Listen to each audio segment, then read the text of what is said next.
नमस्कार दोस्तों, ज्योग्राफी के ऑनलाइन क्लास में आपका स्वागत है।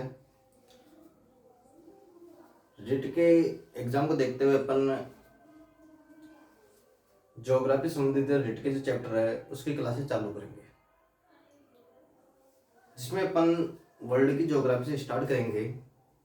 हर एक चैप्टर आगे बढ़ते जाएंगे, जिसमें कंप्लीट रिट लेवल सेकंड का जितना भी ज्योग्राफी संबंधित कोर्स है वो कंप्लीट करेंगे इन क्लासों के माध्यम से। तो दोस्तों, आज अपन वर्ल्ड की जो ज्योग्राफी है उससे अपनी क्लास का शुभारंभ करेंगे। और जो अपना जो पहला चैप्टर है वर्ल्ड ज्योग्राफी में वो है अक्षांश व देशांतर। कौन सा है? अक्षांश व देशांतर एवं पृथ्वी की गतियां। पृथ्वी की गतियां कि अक्षांश देशांतर क्या होता है और पृथ्वी की जो गतियां होती है वो कितने प्रकार की होती है, उससे क्या क्या विशेषता है गतियों की, कितने प्रकार की होती है और उसकी क्या विशेषता, उसके बारे में बात करेंगे। पहले अपन अक्षांश व देशांतर की विशेषता व इनकी जो निर्धारण होता है वो किस प्रकार से होता है उसके बारे में बातें करेंगे। देखो दोस्तों, पहले बात करते हैं अक्षांश रेखा की। किसकी बात करते हैं? अक्षांश रेखा की। अक्षांश रेखा की बात करते हैं दोस्तों तो ग्लोब पर पूर्व से पश्चिम की ओर खींची गई जो रेखा होती है, आड़ी रेखा, खींची गई जो आड़ी रेखा होती है उसको हम क्या कहते हैं? अक्षांश रेखा कहते हैं। उनको हम क्या कहते हैं? अक्षांश रेखा कहते हैं। देखो दोस्तों,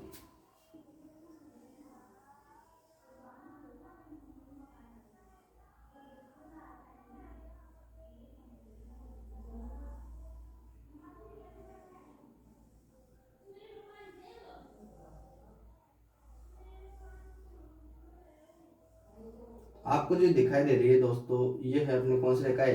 अक्षांश रेखा है। कौन सी रेखा है? अक्षांश रेखा है। तो पूर्व के पश्चिम की तरफ खींची गई जो आड़ी रेखा होती है उसे हम क्या कहते हैं? अक्षांश रेखाएं कहते हैं। तो दोस्तों देखो, अक्षांश रेखा का जो निर्माण होता है वो निर्माण कैसे होता है, किस प्रकार से इसका निर्माण होता है। देखो कि ये पृथ्वी हो गई अपनी, या ग्लोब हो गए। इस ग्लोब के अंदर ये जो रेखा हो गई ये हो गई अपनी कौन सी रेखा? भूमध्य रेखा। कौन सी रेखा हो गई? भूमध्य रेखा। इस भूमध्य रेखा को आधार मान करके, केंद्र को आधार मान करके, केंद्र क्या मान करके? आधार मान करके कोणात्मक रूप से, किस रूप से? कोणात्मक रूप से इनका चयन किया जाता है। जैसे 1 डिग्री तो ये 1 डिग्री इधर, 2 डिग्री तो 2 डिग्री, 3 डिग्री, 4 डिग्री, ऐसे करते करते 89 डिग्री। कितने डिग्री तक? 89 डिग्री तक अपन इसका क्या करते हैं? निर्धारण कर लेते हैं। वैसे ही इधर कर लेंगे, 1 डिग्री, 2 डिग्री, 3 डिग्री, ऐसे करते करते 89 डिग्री। 1 डिग्री वाला स्थान ये, 1 डिग्री वाला स्थान ये, इन दोनों को हम क्या कर देंगे? मिला देंगे। इन दोनों को हम क्या कर देंगे? मिला देंगे। इसी प्रकार से 2 डिग्री या 2 degree, 3 degree, 3 degree, 4 degree, 4 degree, इस प्रकार से उनको मिलाते हुए चलते जाएंगे। तो ये जो रेखाओं का निर्माण होता है, दो स्थान 2 डिग्रियों को मिलाते हुए, वो रेखा क्या कहलाती है? अक्षांश रेखाएं कहलाती है। तो भूमध्य रेखा से कोणात्मक जो दूरी के ऊपर इन रेखाओं का क्या किया जाता है? निर्धारण किया जाता है। 1 डिग्री से लेकर के 90 डिग्री उत्तरी अक्षांश और 1 डिग्री से लेकर के 90 डिग्री दक्षिणी ध्रुव तक इनका निर्धारण किया जाता है। अब बात करते हैं दोस्तों, 90 डिग्री जो होती है वहां पर बिल्कुल बिंदु के रूप में बनता है। किसके रूप में बनता है? बिंदु के रूप में बनता है। क्लियर दोस्तों? अब देखो, इसमें जो व्रत बनते हैं वो कितने व्रत बनते हैं? इसमें जो व्रत बनते हैं वो कितने व्रत बनते हैं? तो दोस्तों देखो, ये कोई व्रत नहीं है 90 डिग्री, और 90 डिग्री दक्षिण भी कोई व्रत नहीं है। जिसे हम उत्तरी ध्रुव या दक्षिण ध्रुव कहते हैं, कोई व्रत नहीं है। और ये बिल्कुल किस रूप में होते हैं? बिंदु के रूप में पाए जाते हैं। बिंदु के रूप में पाए जाते हैं, हम इसको व्रत नहीं मानेंगे। तो 90 डिग्री अपन ऊपर खींचा तो व्रत तो कितने बन गए? केवल 89 ही बने। और नीचे कितने व्रत बने? 89 बने। और एक व्रत ये बन गया, तो कितने हुए कुल टोटल? 179। तो अक्षांश वृत्तों की संख्या पूछे आपसे, तो अक्षांश वृत्तों की संख्या कितनी है? 179 है। और अक्षांश जो वृत्त होते हैं पूर्ण वृत्त का निर्माण करती है। अक्षांश रेखाएं जो होती है वह पूर्ण वृत्त का निर्माण करती है। किसका निर्माण करती है? पूर्ण वृत्त का निर्माण करती है दोस्तों। क्लियर? अक्षांश रेखा में से किसका निर्माण करेगी? पूर्ण वृत्त का निर्माण करेगी। अब अपन देखते हैं जैसे जैसे हम इन वृत्तों को देखते जाते हैं, जैसे जैसे हम ध्रुव की तरफ जाएंगे तो वृत्तों का आकार छोटा होता जाएगा, और जैसे ध्रुव से वापस भूमध्य रेखा की तरफ आएंगे तो वृत्त का आकार क्या होता जाएगा? बड़ा होता जाएगा। तो सबसे बड़ा वृत्त जिसे हम बोलते हैं वृत्त वृत्त का जो निर्माण हो रहा है अक्षांश रेखा के द्वारा, तो कितने वृत्त बन रहे हैं? केवल एक वृत्त बन रहा है। वो भी कौन सा? विषुवत रेखा या भूमध्य रेखा या 0 डिग्री अक्षांश वाला जो है वो एक वृत्त का निर्माण करती है। तो अक्षांश रेखा कितने वृत्त का निर्माण करती है? केवल एक वृत्त का क्या करती है? निर्माण करती है दोस्तों। इसके अलावा बच गई ये जितने भी हैं ये सभी कौन से व्रत होंगे? लघु व्रत होंगे दोस्तों। कौन से व्रत होंगे? लघु व्रत होंगे। क्लियर? जो व्रत होता है दोस्तों, यह पृथ्वी को 2 भागों में, समान भागों में बांटता है। कितने भागों में बांटता है? 2 समान भागों में बांटता है। इसके 0 डिग्री के ऊपर वाले जितना भी भूभाग है वो तो कहलाएगा उत्तरी गोलार्ध। कौन सा गोलार्ध? उत्तरी गोलार्ध। दक्षिण वाला भाग कहलाएगा, वो कहलाएगा दक्षिणी गोलार्ध। क्या कहलाएगा दोस्तों? दक्षिणी गोलार्ध कहलाता है। अब देखो अक्षांश व देशांतर रेखाओं का निर्माण क्यों किया जाता है? देखो दोस्तों, अक्षांश व देशांतर रेखा का जो निर्माण किया जाता है, अक्षांश रेखाओं की बात करें तो अक्षांश रेखा का जो निर्माण किया जाता है वो स्थान का पता लगाने के लिए, किसी भी स्थान का पता लगाने के लिए, प्लस इसके अलावा कटिबंध के लिए। किसके लिए? कटिबंध निर्माण के लिए, कि कौन सा कटिबंध यहाँ पे पाया जाता है उसका पता लगाने के लिए किसका निर्माण किया जाता है दोस्तों? अक्षांश रेखाओं का निर्माण किया जाता है। कटिबंध किसे कहते हैं? ताप क्षेत्र को। किसे कहते हैं? ताप क्षेत्र को क्या कहा जाता है? कटिबंध कहा जाता है दोस्तों। इसके अलावा अपन बात करते हैं कि कितनी तो अक्षांश रेखाएं हैं, कितने अक्षांश रेखाएं नहीं। देखो दोस्तों, अगर कुल अक्षांशों की बात करते हैं, कुल अक्षांश कितने पाए जाते हैं? कुल अक्षांश कितने पाए जाते हैं? तो 181। कितने पाए जाते हैं? 181। देखो कैसे, 90 तो ये 90 और एक ये 0 है वैसे, मगर 0 के ऊपर भी किसने किसी स्थान पर दर्शन कर रहा है? कोई ना कोई स्थान तो होगा। 90 के ऊपर भी कोई ना कोई स्थान तो होगा, और 90 के ऊपर भी नीचे भी कोई ना कोई स्थान तो होगा। इसलिए 90 तो ऊपर 90 नीचे, 180 प्लस 1, तो कुल अक्षांश कितने हो गए? 181। कितने हो गए? 181। अगर बात करते हैं आपसे कि अक्षांश रेखाएं कितनी है, अक्षांश रेखाएं कितनी है, तो रेखाएं ये 2 नहीं है, ये 2 रेखाएं नहीं है, तो अक्षांश रेखाएं कितनी हो गई? वापस 179 हो गई। कितनी हो गई? 179। अगर बात कर ले डिग्री के अनुसार से कि कितने डिग्री अक्षांश पाए जाते हैं पृथ्वी पर, कितने डिग्री अक्षांश पाए जाते हैं, तो 180 डिग्री अक्षांश पाए जाते हैं दोस्तों। कितने डिग्री पाए जाते हैं? 180 डिग्री अक्षांश पाए जाते हैं। 90 डिग्री तो उत्तर और 90 डिग्री दक्षिण। तो 179, 181 और 180 क्या है क्या नहीं है, ये चीज आपको समझ में आ गई। अब ताप कटिबंध का निर्माण कैसे होता है दोस्तों? देखो, ये पृथ्वी है, ये सूर्य है, ये 0 डिग्री है, ये 23.5 डिग्री उत्तर, 23.5 डिग्री। सूर्य का तापमान जब पृथ्वी के सीधे यहाँ पे गिरता है तो यहाँ पे तापमान ज्यादा होता है। तापमान ज्यादा होता है तो ये क्या कहलाता है? उष्ण कटिबंध कहलाता है। और जैसे जैसे ऊपर की तरफ जाते जाएंगे सूर्य की किरणें कैसे हो जाएगी? तिरछी होती जाएगी, तो तापमान जो होगा वो शीत कटिबंध, शीतोष्ण कटिबंध में कर जाता है, परिवर्तित हो जाता है। तो तापमान के आधार पर किसका निर्माण होता है? ताप क्षेत्र को क्या कहा जाता है? कटिबंध कहा जाता है।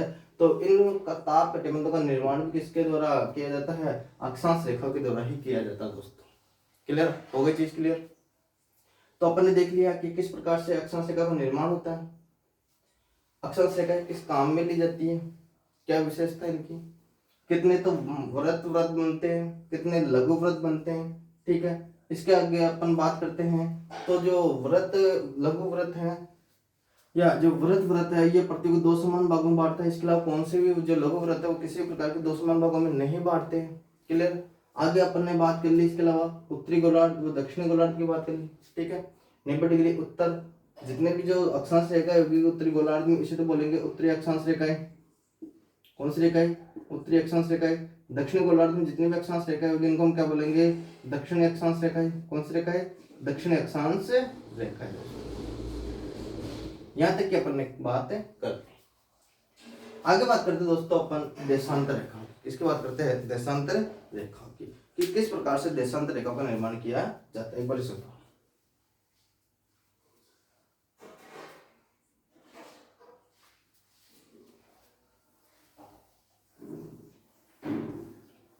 देखो नेक्स्ट अपन बात करते हैं देशांतर रेखाओं की।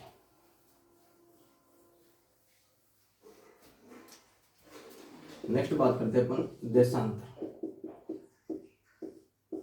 देखो देशांतर किसे कहते हैं? उत्तर से दक्षिण की ओर खींची गई जो लंबवत रेखा होती है इसी को हम क्या कहते हैं? देशांतर रेखा कहते हैं। पृथ्वी पर या ग्लोब पर उत्तर से दक्षिण की ओर खींची गई जो लंबवत रेखा होती है उसी को हम क्या कहते हैं? देशांतर रेखा कहते हैं। देखो इसका निर्माण कैसे होता है, किस प्रकार से इसका निर्माण होता है। जैसे ये हो गई भूमध्य रेखा। कौन सी रेखा हो गई? भूमध्य रेखा पर कोणात्मक लंबवत जो उत्तर से दक्षिण की ओर खींची गई जो रेखाएं होती है वो क्या कहलाती है? अक्षांश देशांतर रेखाएं कहलाती है। तो लंबवत कैसे होगी? देखो इधर अगर बात करते हैं अपन कि इसके केंद्र से भूमध्य रेखा के ऊपर, पृथ्वी के केंद्र से भूमध्य रेखा के ऊपर अपन अगर कोणात्मक कोण बनाते हैं तो ये 1 डिग्री कोण, 2 डिग्री कोण, 3 डिग्री कोण, ऐसे कोण बनेंगे तो ये कोणों का जो निर्माण होगा वो कितने डिग्री का होगा? 360 डिग्री होगा। कितने डिग्री होगा? 360 डिग्री का क्या होगा? कोणों का निर्माण होगा। चाहे अपन इसको यहां पे करें, ठीक है, चाहे इसको दूसरी जगह से करें, तो इस प्रकार से अपन क्या कर लेंगे इसमें कि भूमध्य रेखा से कोणात्मक दूरी बना करके लंबवत रेखा खींची जाती है, वो रेखा क्या कहलाती है? देशांतर रेखा कहलाती है।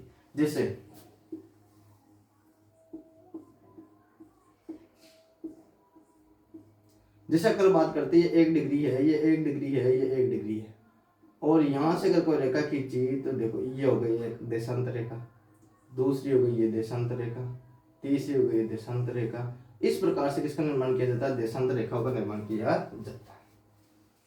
देखो जो देशांतर रेखा होती है, देखो इसको देखने से पता लग रहा होगा कि अर्धवृत्त का निर्माण करती है। किसका निर्माण करती है? अर्धवृत्त का क्या करती है? निर्माण करती है। और दो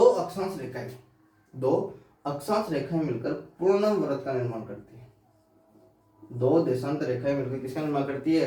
पूर्ण वृत्त का निर्माण करती है। तो पूर्ण वृत्त का निर्माण कितनी रेखाएं मिलकर करती है? तो पूर्ण वृत्त का निर्माण करती है वो 2 देशांतर रेखाएं मिलकर के करती है। तो देशांतर के द्वारा पूर्ण वृत्त की जो पूर्ण वृत्त बनते हैं की संख्या कितनी है? देखो 360/2, क्योंकि 2 मिली कर लिए तो कितने हो गए? 180। तो देशांतर के द्वारा पूर्ण वृत्त का जो निर्माण होता है वो पूर्ण वृत्त का निर्माण कितना होता है? 180 पूर्ण वृत्त का निर्माण होता है। कितने होता है? 180 पूर्ण वृत्त का निर्माण होता है। और सभी जो पूर्ण वृत्त है वो वृत्त कहलाते हैं। कौन से वृत्त कहलाते हैं? वृत्त कहलाते हैं। और ये सभी वृत्त पृथ्वी को 2 समान भागों में बांटते हैं। अगर अपन किसी को भी एक को आधार मान करके चलते हैं तो वह जो होगा वह कितने भागों में बांट देगा? पृथ्वी को 2 समान भागों में बांट देता है। तो अगर अक्षांश व देशांतर की दृष्टि से पूछे, अक्षांश व देशांतर की दृष्टि से पूर्ण वृत्तों की संख्या बताइए या वृत्तों की संख्या बताइए। वृत्तों की संख्या बताइए। तो 180 तो देशांतर का प्लस 1 हो गया किसका? अपने अक्षांश का। तो कितने हो गए? 181 वृत्तों का क्या होता है? निर्माण होता है दोस्तों। कितने का होता है? 181 वृत्तों का क्या होता है? निर्माण होता है। अब बात करते हैं अपन देशांतर रेखा की अन्य चीजें की। तो देशांतर रेखा जो होती है इसका जो निर्माण क्यों किया जाता है? तो एक तो स्थान का पता लगाने के लिए, इसके अलावा समय की गणना के लिए। किसकी गणना के लिए? समय की गणना के लिए किया जाता है।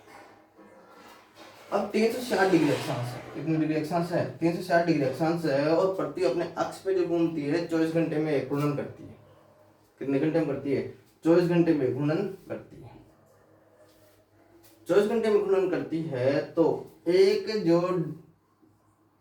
घंटे के अंदर कितने डिग्री घूर्णन करेगी? तो 15 डिग्री घूर्णन करेगी। कितने डिग्री घूर्णन करेगी? 15 डिग्री। मतलब 15 अक्षांशों को पार करने में कितना मिनट का समय लगता है? 1 घंटे का समय लगता है। कितने घंटे का समय लगता है? 1 घंटे का समय लगता है।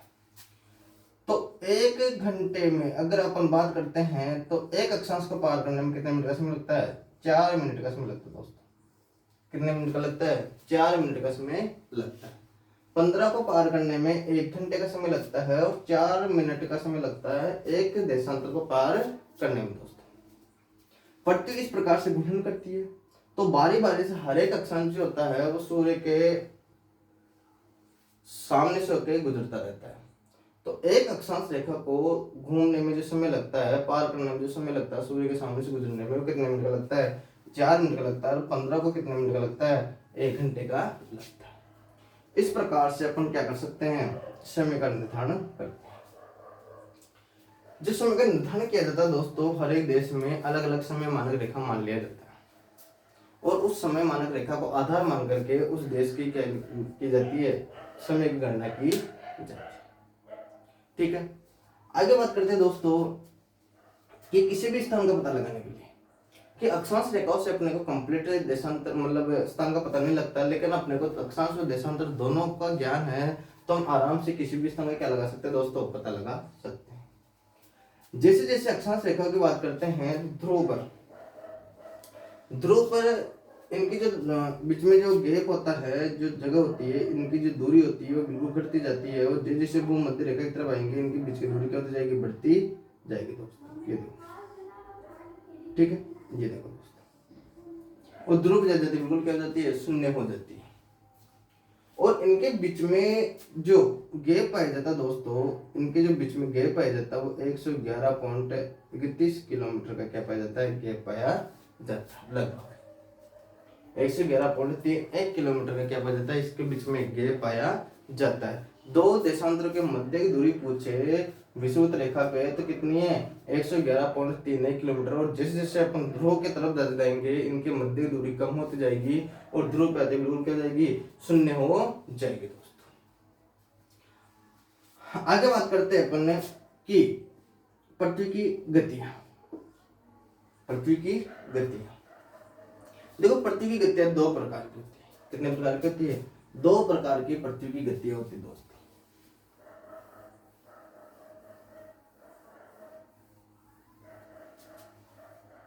पृथ्वी की जो गति होती है दोस्तों कितने प्रकार की होती है? 2 प्रकार की होती है। एक तो घूर्णन गति, एक होती है परिक्रमण गति। घूर्णन घूमना, परिक्रमण परिक्रमा करना। पृथ्वी जो अपने अक्ष पर घूमती है, पृथ्वी अपने जो अक्ष पे घूमती है, ये अक्ष इसका क्या कहलाता है? घूर्णन गति कहलाती है। पश्चिम से पूर्व की ओर जो पृथ्वी अपने अक्ष पे घूमती रहती है, 24 घंटे में घूमती है, ये इसकी क्या कहलाती है? घूर्णन गति कहलाती है। पृथ्वी एक अपने परिपथ या कक्ष के अंदर चक्कर लगाती रहती है सूर्य के, तो ये इसकी क्या कहलाएगी? परिक्रमण गति कहलाएगी दोस्तों। क्या कहलाएगी? परिक्रमण गति। घूर्णन गति जैसे होता है दोस्तों, इसे दिन व रात बनते हैं। क्या बनते हैं? दिन व रात का निर्माण होता है। कैसे? जो भूभाग सूर्य के सामने होगा वहां पर दिन होगा और उसके अपोजिट वाला जो भूभाग होगा वहां पे क्या होगा? रात होगा। जैसे ये अपनी पृथ्वी हो गई, ये सूर्य हो गया और इस वाले भूभाग में सूर्य किरणें जा रही है, तो यहाँ पे तो हो गया दिन, इधर क्या हो गया? रात। अब इन दिन और रात को जो अलग करने वाली जो रेखा बनती है कि ये रेखा क्या कहलाती है? तो ये प्रदीप्त व्रत कहलाती है दोस्तों। क्या कहलाती है? प्रदीप्त व्रत कहलाती है। प्रदीप्त व्रत किसे कहते हैं? दिन और रात को अलग करने वाली जो रेखा होती है ये क्या कहलाती है? प्रदीप्त व्रत कहलाती है दोस्तों। जैसे जैसे अपन पृथ्वी घूमती जाएगी तो किसी भाग पे तो दिन होता जाएगा, किसी भाग पे नाइट होती जाएगी, किसी भाग पे सुबह होता जाएगा, तो किसी भाग पे शाम होती जाएगी। तो ये तो हो गई घूर्णन गति। ये तो क्या हो गई? घूर्णन गति। और घूर्णन गति से किसका निर्माण होता है? दिन और रात का निर्माण। बात करते हैं परिक्रमण गति। कौन सी गति? परिक्रमण गति। पृथ्वी की जो गति है उसमें परिक्रमण गति की बात करते हैं दोस्तों, तो इससे ऋतुओं का निर्माण होता है। किसका निर्माण होता है? ऋतुओं का क्या होता है? निर्माण होता है दोस्तों। देखो कैसे निर्माण होता है।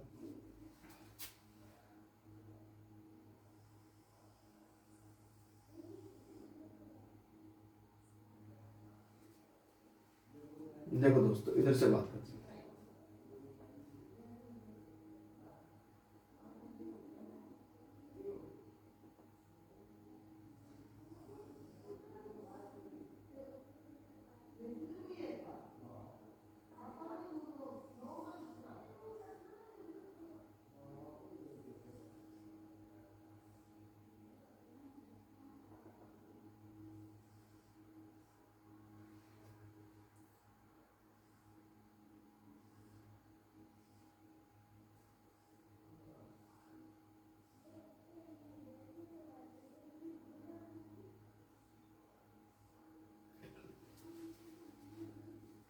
देखो दोस्तों, अगर जब सूर्य यहाँ पे हो और सूर्य की किरणें यहाँ पे सीधी गिर रही है, तो सूर्य की किरणें जो सीधी गिर रही है कर्क रेखा पे गिर रही है। कौन सी रेखा पे गिर रही है? कर्क रेखा पर सूर्य किरणें कैसी गिर रही है? बिल्कुल सीधी गिर रही है। जब कर्क रेखा पर सूर्य किरणें सीधी गिर रही है, तो कर्क रेखा पर जब सूर्य किरणें सीधी गिरेगी तब होगा 21 जून। कौन से में होगा? 21 जून। और 21 जून के समय जब कर्क रेखा पर सीधी गिर रही है सूर्य किरणें, तो उत्तरी गोलार्ध में गिर रही है, तो उत्तरी गोलार्ध में तापमान ज्यादा होगा। तापमान क्या होगा? ज्यादा होगा। तापमान ज्यादा होगा तो ऋतु कौन सी होगी? ग्रीष्म ऋतु होगी दोस्तों। कौन सी ऋतु होगी? ग्रीष्म ऋतु होगी। इसके अपोजिट दक्षिण गोलार्ध में कौन सी ऋतु होगी दोस्तों? शीत ऋतु होगी। कौन सी ऋतु होगी? शीत ऋतु होगी। अब बात करते हैं दिन और रात की। बड़े व छोटे कैसे होते हैं? जब तापमान सर्वाधिक गिर रहा है तो दिन कैसे हो जाएंगे? बड़े। और रातें कैसी हो जाएगी? छोटी हो जाएगी। रातें कैसी हो जाएगी? छोटी हो जाएगी। इसके अपोजिट दक्षिणी गोलार्ध की बात करते हैं, दिन कैसे हो जाएंगे? छोटे। और रातें कैसी हो जाएगी? बड़ी हो जाएगी। और ऋतु कौन सी होगी? शीत ऋतु होगी दोस्तों। कौन सी ऋतु होगी? शीत ऋतु। बात करते हैं 23 सितंबर की। कौन सितंबर की? 23 सितंबर। सूर्य किरणें जो होती है दोस्तों, ये भूमध्य रेखा पे गिरती है। कौन सी रेखा पे गिरती है? भूमध्य रेखा पे गिरती है।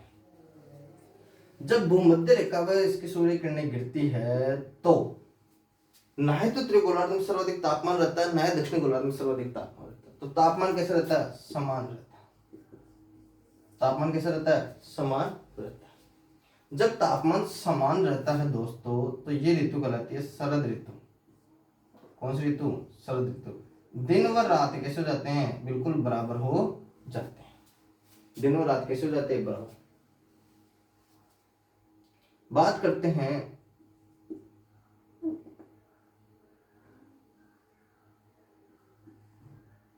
22 दिसंबर। बात करते हैं कितने दिसंबर की? 22 दिसंबर की। जैसे 22 दिसंबर को सूर्य की किरणें जो होगी दक्षिणी गोलार्ध में हो जाएगी। कौन से गोलार्ध में हो जाएगी? दक्षिणी गोलार्ध में हो जाएगी दोस्तों। तो दक्षिणी गोलार्ध में होने के कारण दक्षिणी गोलार्ध में तो ऋतु हो जाएगी कौन सी? ग्रीष्म ऋतु। और उत्तरी गोलार्ध में ऋतु हो जाती है कौन सी? शीत ऋतु हो जाती है दोस्तों। कौन सी ऋतु हो जाती है? शीत ऋतु हो जाती है। ग्रीष्म ऋतु जब दक्षिण गोलार्ध में होती है सूर्य किरणें, तो यहाँ पे दिन बड़े हो जाते हैं, रातें कैसी हो जाती है? छोटी हो जाती है। इसके अपोजिट उत्तरी गोलार्ध में दिन तो जाते हैं छोटे और रातें कैसी हो जाती है? बड़ी हो जाती है दोस्तों। रातें कैसी हो जाती है? बड़ी हो जाती है। बात करते हैं 21 मार्च, जब सूर्य किरणें वापस वही कौन से गोलार्ध में गिरती है? भूमध्य रेखा पे गिरती है। दिन व रात दोनों कैसे हो जाते हैं? समान हो जाते हैं। दिन व रात समान हो जाते हैं। तो ये ऋतु कौन सी होती है? वसंत ऋतु होती है दोस्तों। कौन सी ऋतु होती है? वसंत ऋतु होती है। इस प्रकार से जो दोस्त जो होती है परिक्रमण जो गति होती है, इस परिक्रमण गति के कारण ऋतु का क्या होता है? निर्माण होता है। और ये जो परिक्रमण गति जो होती है 365 से 1/4 दिन में होती है। परिक्रमण गति जो होती है कितने दिन में होती है? 365 से 1/4 दिन में होती है। और घूर्णन गति जो होती है कितने घंटे में होती है? 24 घंटे में होती है। इससे जो दिन व रात बनते हैं, इससे किसका निर्माण होता है? ऋतु का निर्माण होता है। वह दिन व रात की जो अवधि होती है उसकी अवधि का क्या होता है? निर्माण होता है कि कितने बड़ी होगी या छोटी होगी दोस्तों। तो आज का चैप्टर हो गया दोस्तों अक्षांश व देशांतर और पृथ्वी की गति। अपन इसके अंदर पढ़ लिया अक्षांश क्या होता है, अक्षांश का निर्माण कैसे होता है, इसकी विशेषता क्या है, देशांतर किसे कहते हैं, देशांतर का निर्माण कैसे होता है, इसकी क्या विशेषता है, कितने तो व्रत का निर्माण बनते हैं, कितने लघु व्रत का निर्माण होता है, कौन सी जो है व्रत पृथ्वी को 2 भागों में बांटता है, कटिबंध किसे कहते हैं, किस प्रकार से कटिबंध का निर्माण होता है, घूर्णन गतियां पृथ्वी की जो गतियां हैं उसके बारे में अपन ने बात कर ली। घूर्णन गति से किसका निर्माण होता है और परिक्रमण गति से किसका निर्माण होता है दोस्तों। क्लास समझ में आएगी दोस्तों। आगे कल एक नए चैप्टर के साथ में आपसे वापस से मिलेंगे। जब तक के लिए धन्यवाद। उतारू से आप और क्लास को ज्यादा से ज्यादा शेयर करें दोस्तों।